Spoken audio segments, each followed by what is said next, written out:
Bienvenue à tous sur le Deep Dive. On plonge aujourd'hui dans un sujet captivant. Ah oui. Les liens étonnants entre le Tabernacle Branham et la franc-maçonnerie. En particulier les Shriners. Oui. Imaginez un instant l'architecture et la décoration intérieure du tabernacle qui font écho à celle des loges maçonniques. C'est fascinant. On va explorer ensemble ces similitudes Absolument. pour comprendre pourquoi elles sont bien plus que de simples coïncidences. Notre exploration d'aujourd'hui pourrait révéler des messages cachés et un sens plus profond derrière les choix architecturaux du tabernacle. Intéressant. On va décortiquer chaque détail, chaque symbole. Bien. Vous allez voir, c'est passionnant. Exactement. Et pour ajouter à l'intrigue, Oui. on va pencher sur l'utilisation du chandelier à 7 branches. La menorah, Oui. à la fois dans la franc-maçonnerie et dans le Tabernacle Branham. D'accord. Un symbole puissant dont on va analyser les différentes interprétations. Commençons par un aperçu de la franc-maçonnerie et de ses symboles clés. D'accord. La franc-maçonnerie est une organisation fraternelle Oui. qui utilise des symboles et des rituels pour transmettre des enseignements moraux et philosophiques. Intéressant. Un de ces symboles les plus connus est l'étoile à 5 branches, Oh oui, l'étoile à 5 branches. souvent associée à la connaissance et à la sagesse. On la retrouve partout dans la franc-maçonnerie. Oui, Mais avant de parler de l'étoile, parlons des Shriners. Qui sont-ils exactement? les Shriners, ou Ancient Arabic Order of the Nobles of the Mystic Shrine, Oui. sont une société paramaçonnique nord-américaine. D'accord. Paramaçonnique signifie qu'il faut être franc-maçon du 3e degré Hein? pour devenir Shriner.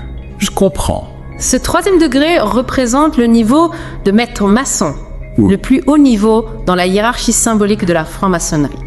Donc c'est une sorte de club exclusif réservé aux maçons expérimentés. Oui, on peut dire ça comme ça. Et leur logo, qu'est-ce qu'il symbolise? Le logo est très intéressant. Oui. Et là, quelque chose m'est tombé dans la main. Mais quelque chose est arrivé dans ma main, d'un coup. Et quand j'ai regardé, c'était une épée. Elle s'adaptait exactement à ma main. Et je la tenais. J'ai dit, que c'est joli. Je l'ai regardée et je me suis dit, mais tu sais, j'ai toujours eu peur des épées. J'étais assez content de ne pas avoir vécu à l'époque où on s'en servait, parce que j'ai peur des couteaux. Et alors, je me suis dit, qu'est-ce que je pourrais bien faire avec cela? Et pendant que je la tenais dans ma main, une voix qui venait de quelque part a dit, c'est l'épée du roi. Et alors, elle est partie. Eh bien, je me suis demandé ce que ça voulait dire. C'est l'épée du roi. Et je me suis dit, s'il avait dit l'épée d'un roi, j'aurais peut-être pu comprendre. Mais il a dit l'épée du roi. Aussi, peut-être que je ne le comprends pas bien. Peut-être que je ne le comprends pas bien. Il représente une figure assise sur un trône, tenant 2 épées. D'accord. Le tout au-dessus de 3 marches. Ces 3 marches symbolisent les 3 premiers grades maçonniques, Vert. apprenti, compagnon et maître. Intéressant. On retrouve cette structure à 3 niveaux, Oui. non seulement dans le logo des Shriners, mais aussi sur la façade de leur temple. Attendez. Vous voulez dire que cette structure à 3 niveaux Oui. se retrouve aussi dans le bâtiment original du Tabernacle Branham? Exactement. C'est là que les choses commencent à devenir vraiment intéressantes. D'accord. On a des photos qui montrent clairement cette ressemblance frappante. Ah oui. Vous allez pouvoir les voir de vos propres yeux. Incroyable. On dirait presque que le tabernacle a été construit en s'inspirant des temples maçonniques. Mais ce n'est pas tout, n'est-ce pas? Non. Vous avez parlé de l'étoile à 5 branches. Oui, l'étoile à 5 branches est un autre élément clé. Oui. On la retrouve sur les temples des Shriners. Et tenez-vous bien sur le Tabernacle Branham. Ah bon? Et sa position n'est pas due au hasard. D'accord. Son emplacement précis renforce le lien avec la symbolique maçonnique. C'est fascinant. Oui, Chaque détail semble avoir son importance. absolument. Nous voulons remercier les Shriners, n'est-ce pas l'auditorium Shriners? Les Shriners, ils ont été gentils envers moi partout où je suis allé. Si je faisais une tente en un mauvais temps, ils ouvriraient leurs portes et diraient « Venez ». Finalement, je suis l'unique de ma famille, chez mon père ou du côté de ma mère, ou aussi du côté de ma femme qui soit liée aux francs-maçons, les Shriners, les temples ou quelque chose dans leurs organisations. Et puisse Dieu les bénir, c'est ma prière, qu'il en soit pour chacun. Finalement, je suis l'unique de ma famille, chez mon père ou du côté de ma mère, ou aussi du côté de ma femme qui soit liée aux francs-maçons, les Shriners, les temples ou quelque chose dans leurs organisations. Et puisse Dieu les bénir, c'est ma prière, qu'il en soit pour chacun.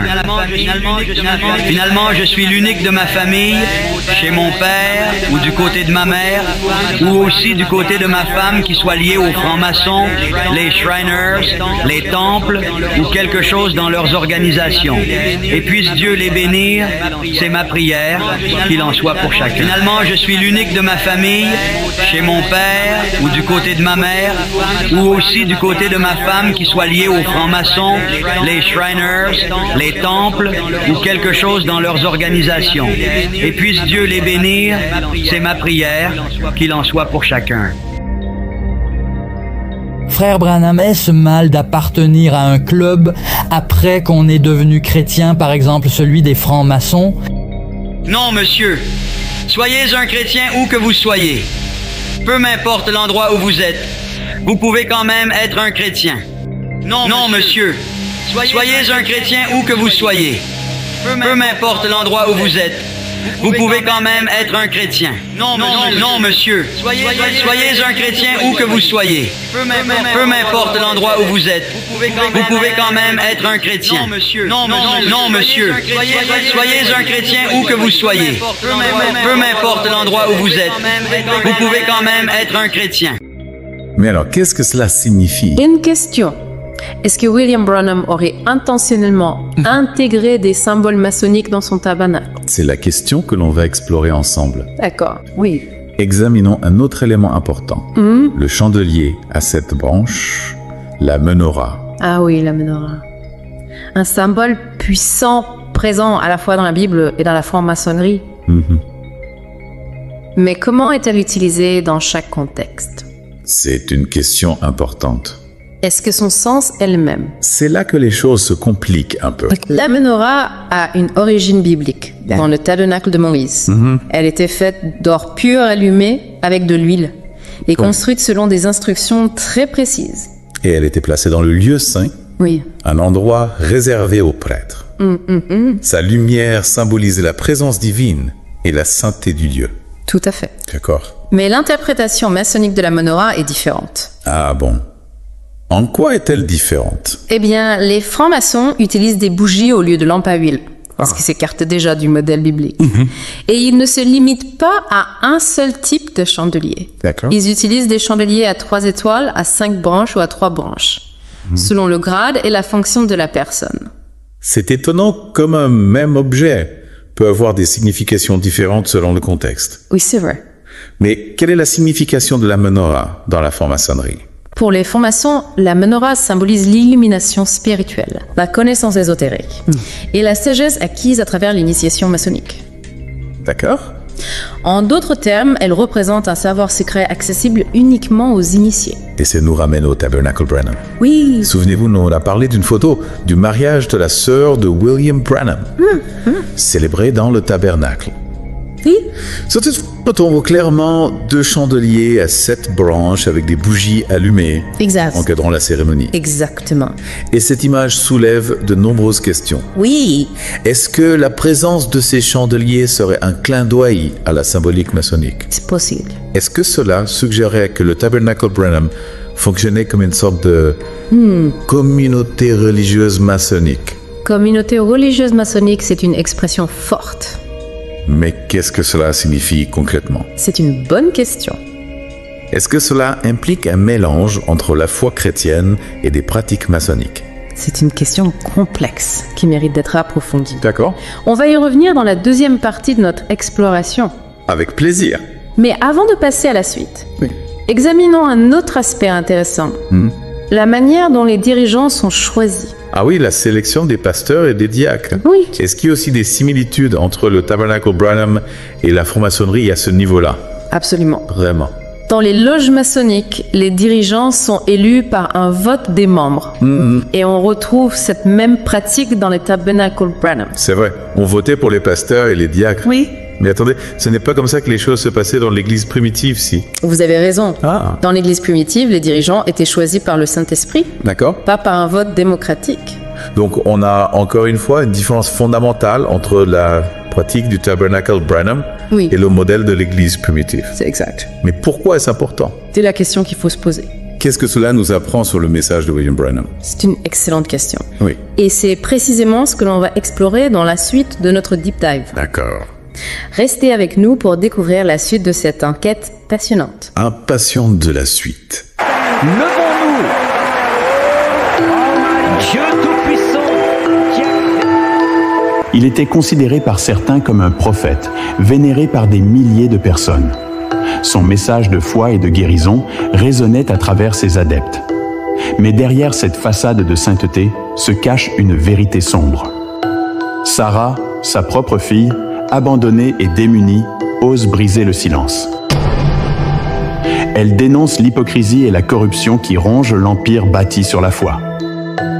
Rejetée par sa famille, ignorée par les dirigeants de la secte, Sarah se bat pour la vérité, pour la justice.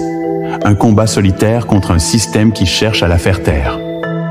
Découvrez la vérité choquante dans un livre explosif qui lève le voile sur le côté obscur de l'héritage Branham. Emportez-la avec vous. Où est partie Sarah Branham?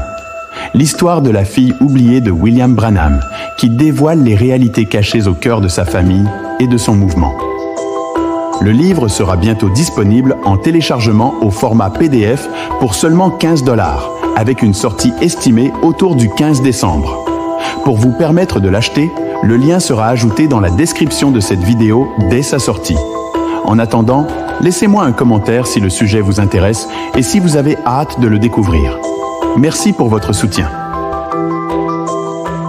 Reprenons notre exploration des liens fascinants entre le Tabernacle Branham et la franc-maçonnerie. Oui. Avant la pause, on s'interrogeait sur la signification de cette expression « communauté religieuse maçonnique » que j'ai utilisée. Oui, c'est une expression qui a piqué ma curiosité. Qu'est-ce que cela implique réellement? En fait, cette expression souligne le mélange apparent d'éléments chrétiens D'accord. et maçonniques au sein du Tabernacle Branham. Je vois. On parle ici de syncrétisme, c'est-à-dire la fusion de différentes religions ou traditions. Ce syncrétisme pourrait se manifester à travers l'architecture, les symboles D'accord. et même certaines pratiques du tabernacle. Donc, si je comprends bien le fait de voter pour les pasteurs et les diacres, Oui, au lieu de les choisir par le Saint-Esprit, comme dans l'église primitive, exactement. serait un exemple de ce syncrétisme. Exactement. C'est un exemple frappant de la manière dont des pratiques maçonniques, comme le vote démocratique, D'accord. se retrouvent intégrées dans un contexte religieux. Intéressant. Et cela soulève des questions importantes sur la nature du message de William Branham et sur les influences qui ont façonné ses enseignements. C'est vraiment troublant. En effet. Mais est-ce que la Bible nous met en garde contre ce genre de mélange entre la foi chrétienne et d'autres traditions? Absolument. Il y a un passage biblique très pertinent dans 2 Corinthiens 6.15-18. Ah oui. On peut le lire ensemble si vous voulez. Oui, allons-y. Quel accord y a-t-il entre Christ et Bélial? Ou quelle part a le fidèle avec l'infidèle? Quel rapport y a-t-il entre le temple de Dieu et les idoles? D'accord. Car nous sommes le temple du Dieu vivant comme Dieu l'a dit. J'habiterai et je marcherai au milieu d'eux. Je serai leur Dieu et ils seront mon peuple. C'est pourquoi, sortez du milieu d'eux et séparez-vous, dit le Seigneur. Oui. Ne touchez pas à ce qui est impur et je vous accueillerai. Waouh, c'est un passage puissant. C'est un appel clair à la séparation d'avec l'impur, avec tout ce qui pourrait corrompre la foi chrétienne. Exactement. D'accord. Et ce passage nous invite à nous interroger sur les implications des similitudes que nous avons découvertes entre le Tabernacle Branham et la franc-maçonnerie. Je comprends. Est-ce que ces similitudes pourraient représenter une forme de mélange D'accord. entre le sacré et le profane? C'est une question difficile, Oui. mais c'est une question qu'on ne peut pas ignorer. Non. On est là pour explorer, pour creuser, pour aller au fond des choses. Tout à fait. On cherche à éclairer les zones d'ombre, à analyser les faits. On veut donner aux gens les clés Oui. pour qu'ils puissent se forger leur propre opinion. C'est ça. Et parfois, la vérité est plus complexe qu'on ne le pense. C'est vrai. Oui. Et c'est important de garder l'esprit ouvert, d'être prêt à remettre en question nos idées préconçues. Parlons un peu plus de la menorah. Oui. On a vu qu'elle avait une signification différente dans la Bible et dans la franc-maçonnerie. C'est exact. Mais est-ce qu'il y a d'autres éléments qui pourraient nous éclairer sur son rôle Oui. dans le Tabernacle Branham? Oui, il y a un détail important que l'on n'a pas encore mentionné. William Branham, dans ses prédications, faisait souvent référence à des secrets et à une connaissance cachée. Secrets et connaissances cachées. Ouais. Ça me rappelle la franc-maçonnerie. Eux aussi, ils ont des secrets et des rituels réservés aux initiés. Exactement. Vous les francs-maçons, je veux vous faire remarquer. Vous vous souvenez du signe de la croix? Là, vous savez de quoi je parle. Là, vous savez de quoi je parle. Là, vous savez de quoi je parle.